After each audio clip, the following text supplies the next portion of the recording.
사랑하는 여러분 요즘에 날씨가 얼마나 더운지 밖에 나가면 우리 안에 있는 것보다 밖에 나가면 더 이제 숨이 막 턱턱 막힐 정도로 힘든 그런 시기가 아닌가 생각합니다.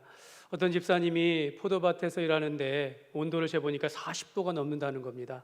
그러니까 얼마나 힘드시겠습니까? 여러분, 우리가 이런 좋은 환경 가운데 예배드리는 것도 감사하지만 그러나 삶 속에서 우리가 하나님은 우리에게 건강을 지켜주신 것을 감사했으면 좋겠습니다. 여러분, 이럴 때 우리가 피한다고 하면서 에어컨 밑에서 주무시거나 또는 찬 음식 너무 좋아하시면 오히려 건강 해칠 수 있다는 거 조심하시고, 또 요즘 우리 성도님들 보니까 코로나 걸리시는 분들이 계속 릴레이로 계속 이렇게 막 걸리시는 분들이 많이 있습니다. 직장 생활 하시는 분들은 요즘은 뭐 따로 격리할 필요 없이 견딜만 하면 나오시라고 그렇게 할 정도이긴 하지만 그래도 여러분 삶 속에서 조심하시고 건강 유의하시기를 바랍니다. 저는 이런 더위에 우리가 성도들이 정말 이게 작은 일에 또는 사소한 일에 우리가 짜증을 나고 또 쉽게 화를 낼 수 있는데, 여러분 우리가 이런 것들을 좀 우리가 조심해야겠습니다.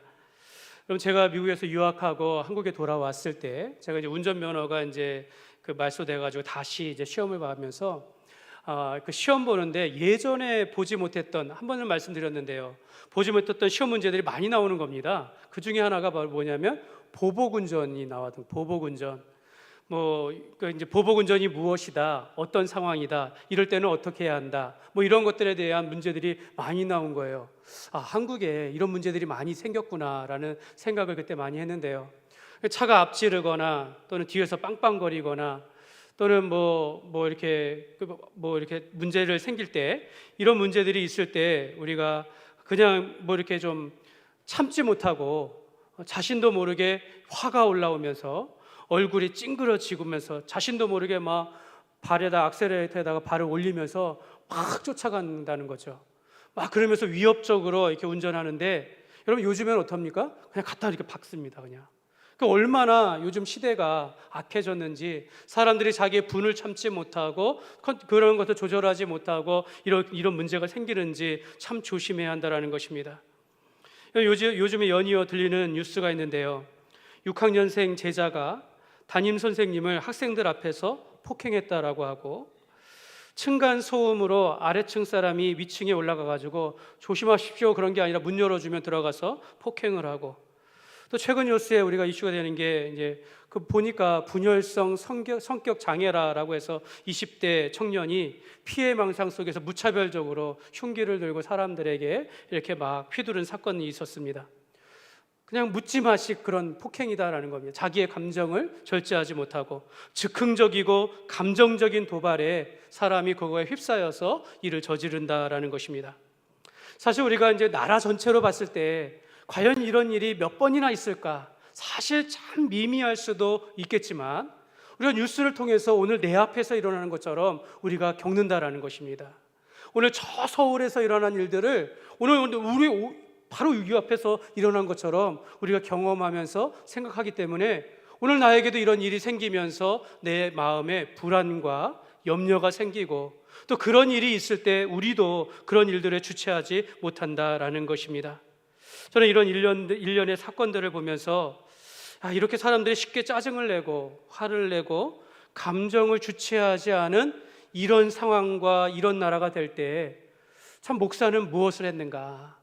수많은 많은 목사님들이 계시고 또 밤마다 내원이, 십자가의 내원이 질비한데 참 교회들은 이 나라를 위해서 사회 속에서 어떤 역할을 했는가, 이런 생각을 할 때마다 참 마음이 무거워진다라는 생각을 하게 되어집니다.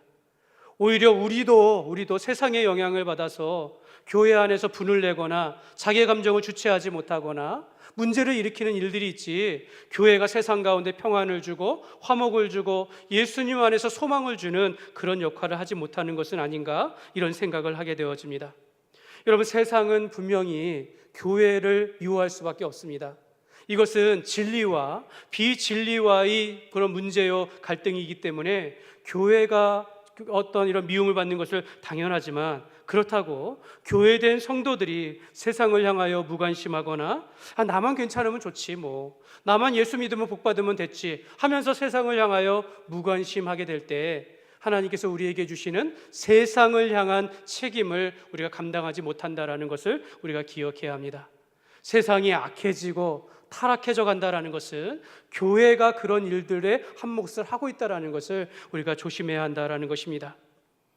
여러분, 우리가 이 세상이 아무리 혼택하고 어지러운 세상이고 참 이러한 일련의 뉴스를 보면서 참 사람들 악하다, 참 사람들 못됐다라고 할지라도 여러분, 우리는 사람을 향해서는 소망을 잃지 말아야 합니다. 여러분, 하나님의 관심은 일에 있는 것이 아니라 하나님의 일을 하는 사람들에게 관심이 있다는 것을 우리가 꼭 기억해야 하겠습니다. 하나님은 사람을 부르십니다. 한 사람을 불러 변화를 시켜서 그 사람을 세워서 하나님의 일을 진행시킨다라는 것입니다. 여러분, 한국교회 한국교회 교회사의 초대의 목사님들 가운데 김익두 목사님이라는 분이 계십니다. 김익두, 여러분 많이 들어보셨을 겁니다. 여러분, 이것은 이제 당시에 이제 미국 북장로교 선교사님이 선교 보고할 때 그 사진인데, 김익두 목사님이 1874년에 출생해서 1950년 우리 6.25 전쟁이 일어날 때 우리 순교하신 분이신데요. 여러분, 이분이 예수님을 믿기 전에는 황해도에서 태어났는데, 황해도 안악산골에서 아주 유명한 불량배였고 깡패였다라고 합니다. 아주 어렸을 때는 굉장히 장래가 촉망한 정말 똑똑한 사람이었는데, 그가 커가지고 당시 아직 이제 조선 말이니까요, 과거 시험이 있었다라고 합니다. 근데 과거 시험을 보다가 낙방을 해가고, 그래서 그 충격으로 아버지가 병을 얻어가지고 돌아가셨고, 또 이 김익두라는 청년 되어서 이제 결혼해가지고 결혼을 했는데, 친구의 말을 듣고 보증을 섰다가 사기를 당해가지고 모든 집안의 재산을 잃어버리고 거지 신세가 되면서, 그때부터 매일매일 술을 먹고 싸우면서 사람들을 괴롭혔다라고 합니다. 오죽하면 당시에 그 주위에 있던 사람들이 그 마을마다 있는 성황당에 지나갈 때마다 그렇게 빌었다라는 거예요. 오늘은 그 호랑이 익두를 만나지 않게 하옵소서. 막 그렇게 하면서 막 피해 다녔다라고 할 정도입니다. 근데 이 사람이 어느 날 선교사님들이 주는 전도지를 받고 집에 가서 우연히 읽다가 보니까 그 말씀 속에 인생은 풀과 같고 그 영광이 풀의 꽃과 같으니 풀은 마르고 꽃은 떨어지되 주의 말씀은 영원토록 세세토록 있도다 있느니라. 이 말씀에 마음에 감동을 받았다는 겁니다. 하나님의 말씀이 영원하다라는 이 말씀에 감동을 받아 교회를 나가기 시작했는데, 그때 금산교회 스왈론 선교사님의 말씀에 은혜를 받고 그때 변화를 받아 예수 믿고 변화를 받아서 신학까지 하게 되어지고 목사가 되었다라고 합니다. 이 목사가 된 김익두 목사님은 예수 믿고 변화를 받아서 그 시장거리에 나가서 자기가 불량배 짓을 했고 사람들을 괴롭혔던 그 거리에 나가가지고 예수 믿으십시오라고 증거하기 시작했다라고 합니다. 사람들은 믿지 않는 거죠. 어떻게 저 사람이 하면서 나와서 어떤 사람은 몽둥이를 휘두르고 그 사람의 뺨을 막 때리는데, 그때 김익두 목사님 말하기를 옛날 김익두는 죽었습니다 라고 하면서 모든 그런 고난을 받으면서 예수님을 증거하면서 살아갔다라고 합니다. 그는 일제시대에 신사참배를 거부하였고 그 부흥의 말씀들을 전하며 복음을 전하였다가 6.25 전쟁이 발발하면서 그 교회, 자기가 목회하는 교회에서 새벽 기도회를 인도한 후에 그 교회 장로들 5명과 함께 공산주의자들에 의해서 순교를 당했다라고 합니다. 여러분, 깡패였던 자가 예수 믿고 변화되어 주의 종이 되어지고 이제는 박해를 받아 순교하는 이런 한 사람의 인생, 여러분, 우리가 한 사람의 변화를 통하여서 하나님의 일들을 얼마나 크게 할 수 있는지를 우리가 알게 되어진다라는 것입니다. 여러분, 오늘 말씀에 등장하는 사도 사울의 인생이 바로 그랬습니다.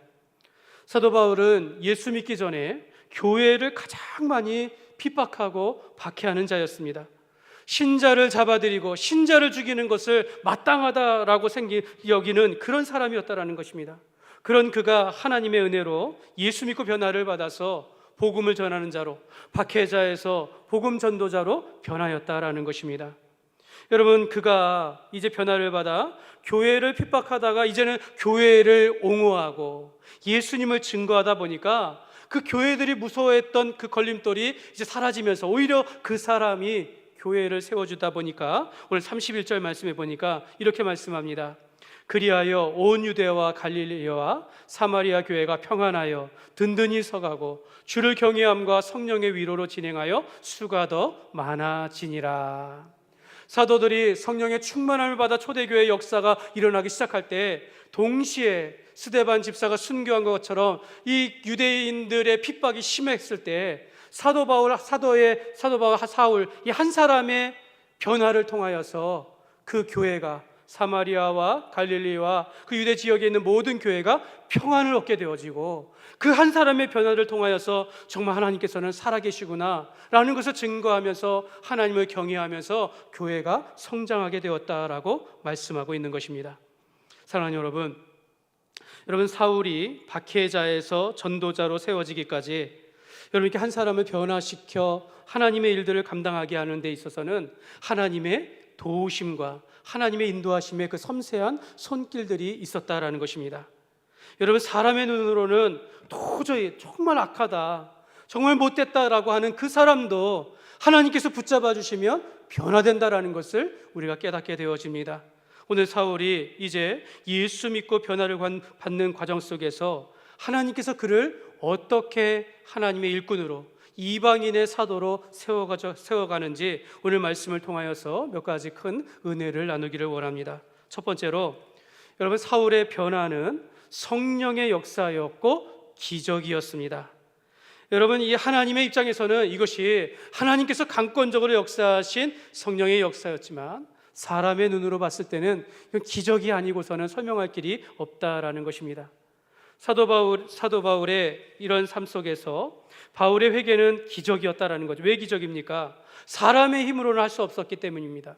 내가 아무리 기대하고 노력해도 또 사람의 입장에서 생각해 봤을 때 저 사람은 아니야 라고 생각했던 그 사람이 변화를 받았기 때문에 기적이었다라는 것입니다. 도대체 이 예루살렘에서 다메섹으로 가는 도중에 이 도중에 어떤 일이 있었기에 다메섹에서 기다리던 유대인들은 오히려 사울이 그들의 적대자가 되어서 사울이 예수 믿고 변화되는 모습을 통해서 도대체 이 다메섹 도상에서 어떤 일이 있었기에 사람이 이렇게 변할 수 있는가, 이걸 보게 되니까 기적이었다라는 것입니다. 여러분 이게 성령님께서는 우리의 하나님으로서 사람으로 하여금 하나님의 말씀을 듣게 하십니다. 또한 하나님의 말씀을 깨닫게 하시고 말씀을 통하여 변화를 이끌어 가시는 분이 바로 성령님이십니다. 성령님은 우리로 하여금 예수님께서 하나님의 아들이심을 고백하게 하고 예수님이 나의 구주요 나의 하나님이심을, 나를 위하여 십자가에 못 박혀 죽으신 것을 고백하게 하시고 깨닫게 하시면서 변화를 받게 하시는 분이 바로 성령님이십니다. 오늘 본문을 기록한 누가는 사울이 이렇게 예수 믿도록 개종한 것이 바로 얼마나 기적과 같은가, 이걸 오늘 보여주고 있는 것입니다. 도대체 어떤 일이 있었기에 그런 것이죠. 여러분 하나님을 전혀 알지 못하는 사람이 하나님을 믿게 되어지고 믿는 것 정도가 아니라 하나님 앞에 정말로 헌신하게 되어지고, 여러분 교회에 대한 악한 감정을 가졌던 그 사람이 변화를 받아서 교회에 나와 예배를 드리고 살아가는 것은 여러분 전적인 성령님의 역사임을 믿으시기를 바랍니다. 여러분 우리의 눈으로 봤을 때 그거는 정말로 있을 수 없는데 일어난 일이니 이거는 기적과 다름이 없다라는 것을 우리가 기억해야겠습니다. 여러분 20절 말씀에 보면요 이렇게 말씀합니다. 같이 읽겠습니다. 즉시로 각 회당에서 예수가 하나님의 아들이심을 전파하니. 여러분 사울의 변화입니다.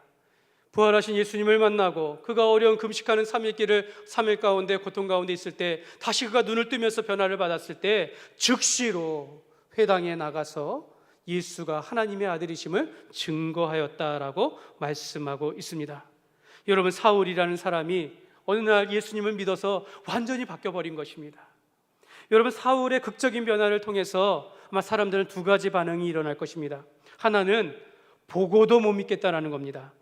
그러면서 여전히 조롱할 수 있습니다. 여전히 두려워할 수 있다는 것이죠. 또 다른 반응은 사울의 변화를 보면서 이는 하나님의 능력이 아니고서는, 하나님의 은혜가 아니고서는 있을 수 없다라는 것을 깨닫게 된다는 거죠. 야 정말 저 사람의 변화를 보니까 하나님이 살아계시구나, 야 정말 교회가 진짜구나, 하나님 앞에 예배하는 것이 맞구나라고 깨닫게 된다라는 것입니다. 여러분 지금도 그렇지 않습니까? 어느 날 내가 상상도 못했던 전혀 기대하지 않았던 사람이 교회에 나와 예배를 드리기 시작해요. 그리고 변화를 받아 살아갑니다. 어떤 분은 보고도 믿지 않는 겁니다. 내가 저 사람 알아, 저 사람 저거 그냥 흉내 내는 거야, 이럴 수도 있겠지만, 그러나 어떤 사람에게는 정말 그 사람을 잘 아는 사람은 야, 이거 정말 하나님의 은혜고 정말 이게 하나님의 섬세한 손길이 아니면 있을 수 없었다라는 것, 이거 기적이다라고 여기면서 함께 더 예수님을 잘 믿게 될 것입니다. 여러분 21절 말씀을 보시면요, 이렇게 말합니다. 듣는 사람들이 다 놀라 말하되 이 사람이 예루살렘에서 이 이름을 부르는 사람을 멸하려던 온 자가 아니냐, 여기 온 것도 그들을 결박하여 대제사장들에게 끌어가고자 함이 아니냐 하더라. 사실은 이 사울이 저 예루살렘에서 신자를 잡는 그 공문을 가지고 와서 잡으려고 왔던 그 사람이 아니냐. 근데 왜 회당에서 예수님을 증거하고 있는 거예요. 예수님은 살아계신 하나님의 아들이십니다, 오늘 우리가 기다렸던 메시아입니다라고 그런 사람들을 잡던 자가 이제는 도리어 증거하는 자가 되었다니, 이것이 얼마나 놀랄 만한 일입니까? 어제까지만 해도, 아니 조금 전까지만 해도 이런 사람이었는데 완전히 변화되어서 예수 안에서 예수님을 증거하는 그런 사람이 되었다라는 것입니다. 여러분, 우리가 살면서 하나님의 은혜를 받아서 여러분 우리도 이러한 변화를 겪고 있습니다. 우리가 예수님을 믿음으로 예수님을 증거할 수밖에 없는 그런 삶들, 내 입술을 통하여, 내 삶을 통하여서 내가 하나님을 증거하고 또한 오늘도 하던 일을 멈추고 주 앞에 나와 예배드리게 된 것입니다. 여러분, 이런 변화가 여러분 하나님의 은혜요, 인간적인 눈으로 봤을 땐 기적일 수밖에 없다라는 것을 여러분 우리가 기억해야겠습니다. 사랑하는 여러분, 한 사람이 예수 안에서 변하는요, 그 사람의 과거가 어쨌든지 상관이 없습니다. 과거에 그가 얼마나 악한 사람이었던지, 아까 예를 들고 요즘에 불미스러운 그런 일들 가운데 그런 사람이라 할지라도 우리가 소망을 잃지 말아야 하는 것은 하나님께서 붙잡아 주시면 그 사람도 변화받을 수 있다는 것입니다. 한 사람이 예수 믿고 변화를 받고 예배를 드리고 평생을 주님을 위하여서 살아가는 것, 여러분 이것이 성령의 역사요 하나님의 은혜임을 믿으시기를 바랍니다. 우리가 이러한 기적의 변화를 받은 자가 바로 우리임을 알고 우리도 끝까지 사람들을 향하여 하나님의 은혜를 입는 소망을 가지고 살아가시기를 주님의 이름으로 축복합니다.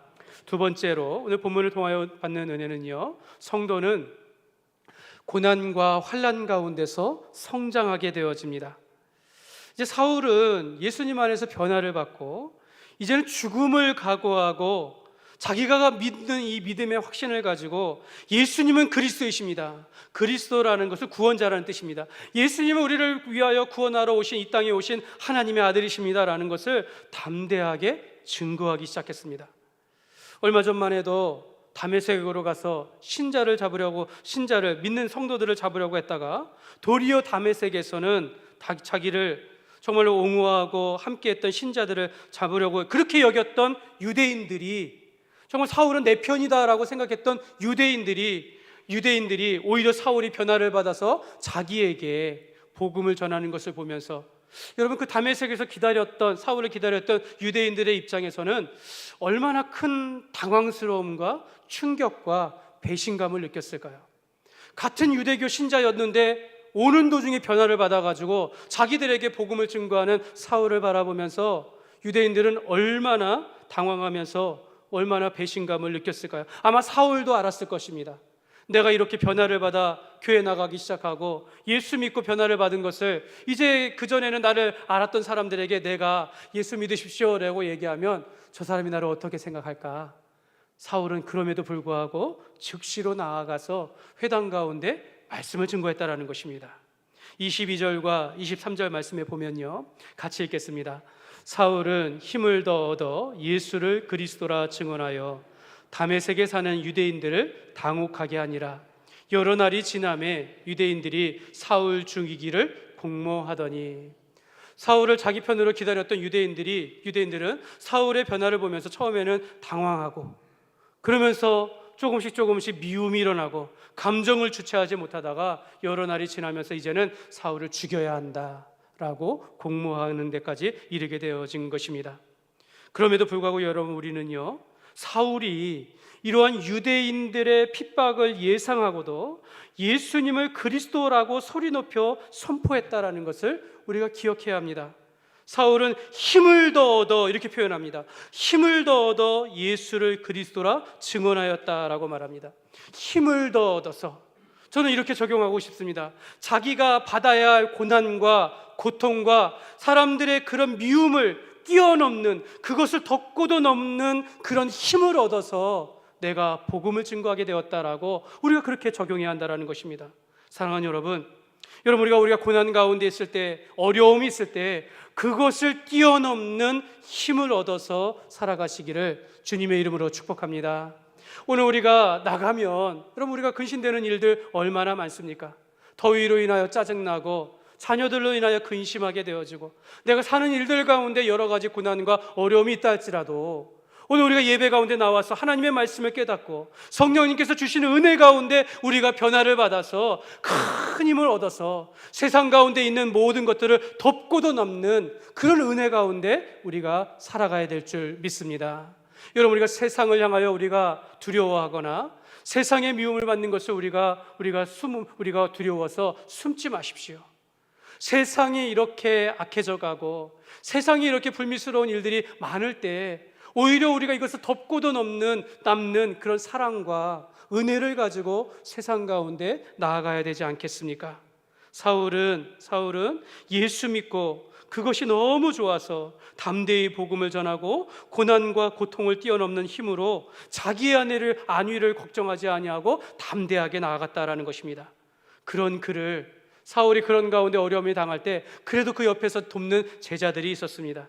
유대인들 앞에서 복음을 전했을 때 그가 죽임을 당할 수 있었지만 그 옆에 있었던 사울을 인정했던 제자들이 그를 도와서 밤에 다메섹에 있는 그 성 밖으로 광주리에 그를 담아가지고 성벽 밖으로 이렇게 내려놓으면서 도망가게 했다라는 것입니다. 여러분, 우리가 꼭 기억해야 할 것은요, 우리가 예수 믿고 변화를 받았다라고 해서, 여러분, 우리가 예수 믿고 신앙생활한다라고 해서 여러분, 우리가 오는 시험과 고난을 우리가 막을 수는 없는 것입니다. 여러분, 우리가 그것을 어떻게 겪느냐가 중요한 것이죠. 여러분, 우리가 그것을 어떻게 극복하고 그것을 통하여서 어떻게 우리가 유익이 되도록 바꿀 수 있느냐, 그것이 중요한 것입니다. 사울은 담대하게 복음을 전하는 가운데 죽음을 위험에 있을 때 오히려 하나님께서는 그가 어떤 상황에 있다 할지라도 그 다른 사람을 통하여 그가 피할 수 있는 그 길을 열어주셨다라는 것입니다. 여러분, 고린도후서 11장 30절과 33절에 보면 이렇게 말씀합니다. 사울이 이때를 기억한 거예요. 다메섹에서 도망 나올 때를 생각하면서 내가 부득불 자랑할진대 내가 약한 것을 자랑하리라.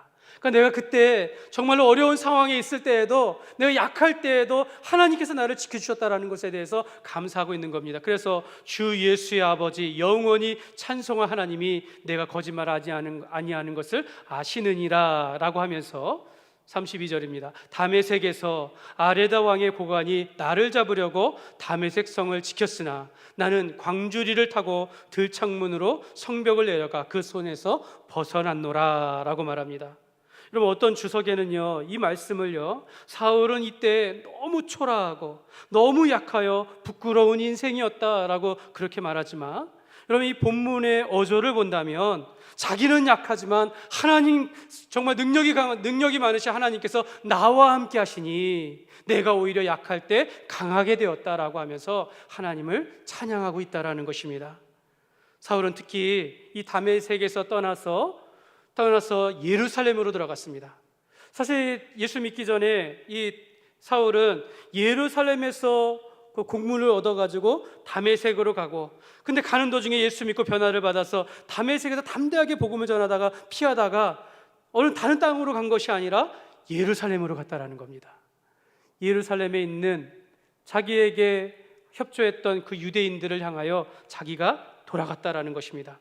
오늘 말씀에 보면 자신의 신변이 어떠한 일을 당할지 죽기를 각오하고 그 헬라파 유대인들을 만나 변론하였다라고 말합니다. 여러분, 이 헬라파 유대인들, 예루살렘에 있는 헬라파 유대인들은 스데반이 죽을 때 그 죽음에 동조했던, 그 죽음을 주도했던 사람들이 바로 헬라파 유대인들이었습니다. 스데반 집사가 순교할 때 곁에서 함께 보았던 사람이 바로 사울이었습니다. 저는 아마도 다메섹에서 예루살렘으로 가는 도중에 사울은 그 마음에 스데반의 순교를 기억했을 것입니다.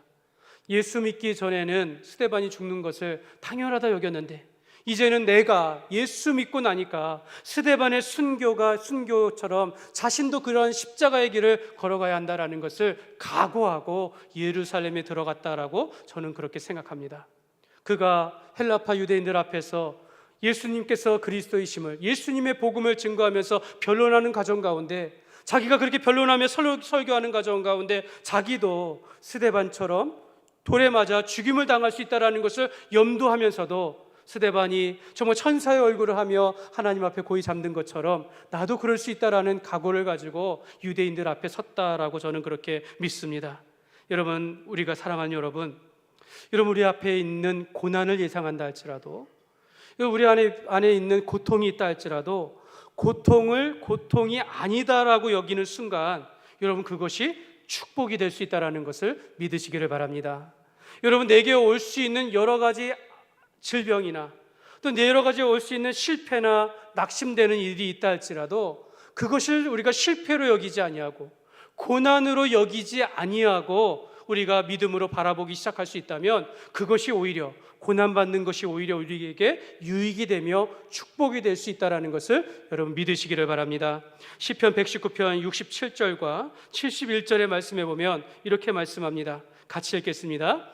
고난 당하기 전에는 내가 그릇 행하였더니 이제는 주의 말씀을 지키나이다. 고난 당하는 것이 내게 유익이라. 이로 말미암아 내가 주의 율례들을 배우게 되었나이다. 아멘. 사랑하는 여러분, 고난은 우리를 성숙하게 합니다. 여러분, 고난 겪는 사람들은 또는 고난을 겪고 있는 성도들은 그 안에서 하나님의 은혜를 깨닫게 되어지고 나를 향하신 하나님의 뜻을 우리가 생각하게 되어지면서 우리의 신앙의 순수함을 유지하게 되어집니다. 하나님은 성도의 고난을 통하여 성도들이 인내를 배우게 하시고 고난 가운데 도우시는 하나님의 손길을 경험하게 하십니다. 사랑하는 여러분, 어떤 사람도 고난받는 걸 좋아하지 않습니다. 그러나 고난 가운데서 자기의 힘이 아니라 하나님의 도우심을 우리가 구할 때마다 그 가운데 우리가 큰 은혜를 받게 될 줄 믿습니다. 그러므로 우리가 고난을 고난으로 여기지 마시고 그 속에서 하나님이 도우시는 손길을 경험하면서 고난받는 것이 우리의 삶 가운데 오히려 유익이 되어지며 축복이 된다는 것을 믿으시기를 바랍니다. 세 번째로, 사울이 전도자가 되기까지 곁에서 돕는 손길이 있었다라는 것입니다. 여러분, 사울은 이 다메섹 도상에서 예수님을 믿고 이제 담대하게 복음을 전했지만 아직 초신자입니다. 이제 막 예수 믿기 시작한 사람이었다라는 거예요. 여러분, 우리가 예수 믿기 시작하면 놀라운 변화가 있는데, 여러분, 우리 안에 평강과 은혜가 있을 뿐만 아니라 담대하게 복음을 전하고 내가 고난받는 거 두려워하지 않고 나간다라는 겁니다. 그럼에도 불구하고 하나님께서는 그를 지켜주신다라는 것입니다. 하나님께서 돕는 자를 세우셔서 그를 일으켜 세우신다라는 것입니다. 사실 어떤 분이 예수 믿었다라고 해서, 여러분, 교회를 다니기 시작했다라고 해서 그 사람이 저절로 신앙이 좋아지겠습니까? 저절로 믿음이 성장할 수 있겠습니까? 그렇지 않습니다. 하나님께서는 그 사람 곁에 믿음이 성장할 수 있도록 도와주는 사람들이 있다라는 것입니다. 여러분, 26절 말씀 보시기 바랍니다. 사울이 예루살렘에 가서 제자들을 사귀고자 하나 다 두려워하여 그가 제자됨을 믿지 아니하니. 사울은 자기가 예수 믿고 변화돼가지고 이제는 믿는 사람들 곁에 좀 가려고 했는데 그들이 여전히 사울의 과거를 아니까 두려워한다라는 겁니다. 이게 진짜인가? 이게 믿어도 될 말인가? 혹시 변장하여 왔는 그런 변장한 늑대가 아닌가라고 생각할 수 있다라는 것입니다. 사울은 예수 믿고 초신자로서 제자들을 가까이 하면서 교제하기를 원했지만 그것이 쉽지 않았다라는 것입니다. 사랑하는 여러분, 우리 주변을 좀 돌아보십시오. 혹시 이런 도움이 필요한 신자들이 눈에 보이지 않습니까? 여러분, 우리가 예배 후에 식사할 때 우리가 끼리끼리 모여서 식사하지만 아직 우리의 도움이 필요하고 함께 교제하기를 원하는 그런 사람들이 우리 눈에 보이지 않습니까? 사랑하는 여러분, 우리는 주 안에서 한 형제 자매이고 예수 믿고 우리가 같은 길을 걸어가는 사람들입니다. 여러분, 우리가 그런 사람들에게 내가 먼저 다가가고 그 사람들에게 신앙생활을 잘할 수 있도록 우리가 도와주는 그런 역할을 해야겠습니다. 여러분, 사울 곁에 아무도 없을 때, 사울이 예수 믿고 변화를 받았지만 그 곁에 아무도 없을 때 그를 먼저 가까이 하여 그를 도운 형제가 있었다라고 말하는데, 그 사람의 이름이 바로 바나바였습니다. 이 바나바라는 사람은 사울을 포용하는 사람이었다라는 겁니다. 사울이 과거에 어떻게 살았던지 바나바는 이제 예수 믿고 변화된 그를 그대로 받아들였다라는 것입니다. 그가 가질 수 있었던 여전한 포악함이나 그가 가질 수 있는 여전한 교만함이나 또는 그가 가질 수 있는 고집을 다 그런 것들 보여지지만, 그러나 아직 포악하더라도 예수 믿고 변화된 이 사울을 이 바나바가 이렇게 품어주었다라는 것입니다. 바나바는 사울이 장차 하나님의 큰 일꾼이 될 수 있다라는 비전을 보고 사울이 어떻게 변화를 받았는지 그의 말을 믿고 제자들에게 바나바를, 그 사울에 대하여 말하여 주었다라는 것입니다. 바나바는 사울을 영적인 친구로 믿고 그의 동료들에게 소개하며 그의 믿음이 정착하기까지 곁에 있어 주었고, 나중에는 이 사울이 바나바를 뛰어넘는 이방인의 사도로서 나아갈 때 그와 함께하는 옆에 있는 동역자로서 함께 살아갔다라는 것입니다. 어떻게 보면 바나바가 있었기 때문에 사울이 하나님의 위대한 사도로서 거듭나게 됐다라고 우리가 볼 수 있는 것입니다. 사랑하는 여러분, 우리도 사람을 세우고 사람을 세워주는 그런 바나바와 같은 사람이 되기를 주님의 이름으로 축복합니다. 여러분, 한 사람이 주 앞으로 나올 수 있도록 전도하는 것뿐만 아니라 그 사람이 믿음 안에서 잘 자랄 수 있도록 바나바와 같은 역할을 우리가 할 수 있기를 원합니다. 제가 여기서 주의 말씀을 전하는 이제 목사로서의 목회하는 삶을 살아가지만, 제가 여기까지 올 때까지 정말 저를 도와주고 기도해주고 좀 함께했던 그런 조력자 바나바와 같은 분들이 얼마나 많았는지 모릅니다. 저는 그분들의 은혜를 잊지 못합니다. 그 가운데 정말 어렸을 때, 정말 가정의 환경이 좀 불우하고 힘든 가정 가운데 있을 때 사실 제가 뭘 알겠습니까? 교회 집안에 싸움이 나고 팽팽 부는데 제가 어린 나이에 뭘 알겠습니까? 그런데도 곁에서 저를 지켜주었던 그런 가족이 있었다라는 겁니다. 믿음의 신앙 안에서 저를 지켜주었던 분이 있었고, 또 그런 이 가정, 정말 충현이의 가정은 정말 힘든 가정이고 가난한 가정인 것을 알면서 그걸 곁에서 도와주고 기도해주고 이끌어주었던 그런 목사님이 계셨기 때문에 오늘의 여기까지 오게 됐다라는 것입니다. 여러분이 이 자리에 오기까지 여러분의 삶 가운데 여러분의 신앙을 도와주었던 믿음의 바나바가 있었다라는 것을 여러분 꼭 기억하시기를 바랍니다. 한번 여러분의 삶을 돌아보십시오. 내가 여기까지 올 때, 믿음을 지키며 살아올 때 나를 그때 붙잡아 주었던 사람이 있지. 한번 오늘 말씀을 듣고 들어가서 한번 그분들에게 한번 연락해 보십시오. 그분들에게 감사하다고, 내가 그런 사람이 되기를 그렇게 하나님 앞에 기도하였으면 좋겠습니다. 사랑하는 여러분, 우리가 여기까지 올 때까지 내 인생 가운데 나의 바나바는 누구였는지를 우리가 돌아보면서 나도 이제는 누군가의 바나바의 삶을 살리라. 내가 교회를 든든하게 세우는데 사람을 세우는 일에 내가 그러한 바나바가 되리라. 이런 결단을 하셨으면 좋겠습니다. 특별히 여러분 자녀들을 둔 우리 부모님들에게 또 우리 어른들에게 말씀을 드리는데요. 여러분, 자녀들의 믿음의 삶에 있어서 여러분들이 바나바가 되십시오.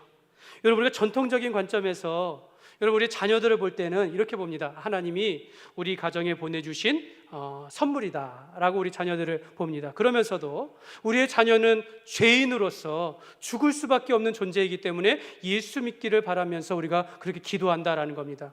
근데 여러분, 이것이 전통적인 관점이에요. 그러나 우리가 하나님 앞에서의 언약의 백성들, 언약의 가정에서는요, 우리의 자녀들은 지금 우리가 아무리 어린 자녀라 할지라도, 지금 우리가 자라는 자녀라 할지라도 그 마음 가운데 예수님을 모시고 있으면 지금 나와 함께하는 예수 믿는 신자요, 또한 우리가 믿음 가운데 장차 나와 함께하는 하나님의 자녀다라는 겁니다.